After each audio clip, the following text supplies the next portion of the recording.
अमरावती शहरातील अत्याधुनिक अशा सार्वजनिक शौचालयांच्या मुद्द्यावरून प्रहार आक्रमक झाल्याचं दिसतंय। 2.5 वर्षापासून धुळखात पडलेले शौचालय कुलूप तोडून सुरू करण्यात आले। 2.5 वर्षापासून धुळखात पडलेलं शौचालय प्रहारने परत सुरू केलंय।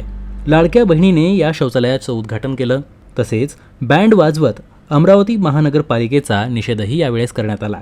कोट्यावधी रुपये खर्च करून महानगरपालिकेनं अमरावती शहरात जवळपास 5 असे शौचालय उभारले होते। अमरावती महानगरपालिका शौचालय सुरू करत नसल्यानं अखेर प्रहारनेच हा विळा उचलत शौचालयाचं कुलूप तोडून शौचालय खुलं केलं।